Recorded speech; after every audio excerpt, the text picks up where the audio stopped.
Goeiemôre vriende, dit is vandag 17de April, donderdag 2025, 'n dag voor Goeie Vrydag.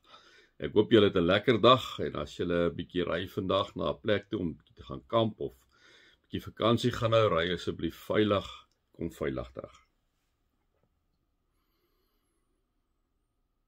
Here, dankie dat ons die voorreg het om hierdie tyd gedeeltes te lees, Here, oor dit wat U vir ons gedoen het. Amen. Vriende, mag daar vir julle genade en vrede en oorvloed wees, omdat julle God ken, Jesus ken en die Heilige Gees ken. So ek vir julle gesê het, vriende, ek lees vir julle letterlik hier voor die Goeie Vrydag, die gedeeltes voordat Jesus gekruisig is op Goeie Vrydag self wat ons gaan vier. Die gedeelte, liewe vriende, voordat Jesus gekruisig word, ons gebruik Lukas, is Lukas 23 vers 13 tot en met 25 en ek gaan dit net rustig vir julle lees.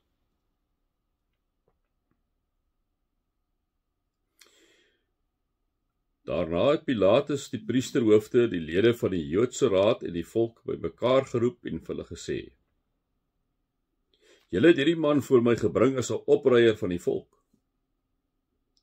Nou het ek in julle teenwoordigheid die saak ondersoek en ek het in hierdie man geen grond gevind vir die aanklag wat julle teen hom inbring nie. Herodes het ook nie, want hy het hom na my toe teruggestuur. Hy het beslis niks gedoen wat die dood verdien nie.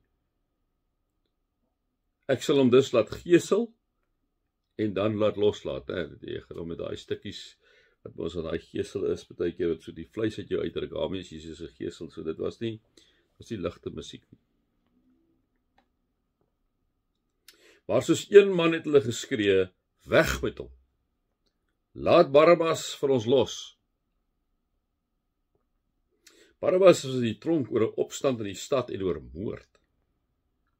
Omdat Pilatus vir Jesus wil loslaat, het hy weer met hulle gepraat, maar hulle het aanhoudend uitgeroep: "Kruisig hom, kruisig hom." Die derde keer sê Pilatus vir hulle: "Watter kwaad het die man gedoen? Ek het in hom niks gekry wat die dood regverdig nie. Ek sal hom dus laat gesel en dan laat loslaat," sê hy weer, né?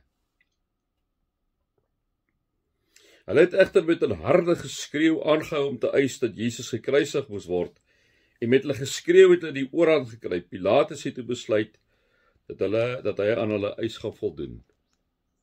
Die man wat oor opstand en moord in die tronk was, het hy vrygelaat, soos hulle geëis het. Maar vir Jesus het hy uitgelewer, soos hulle wou hê.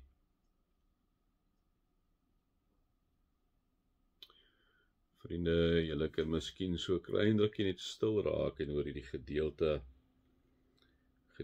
nadink. Weg met hom.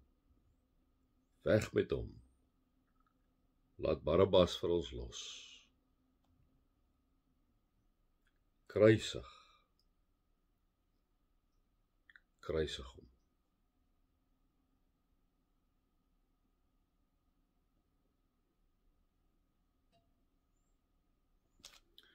Vriende, mag julle God se liefde ervaar, Jesus se genade ervaar en die Heilige Gees se teenwoordigheid ervaar.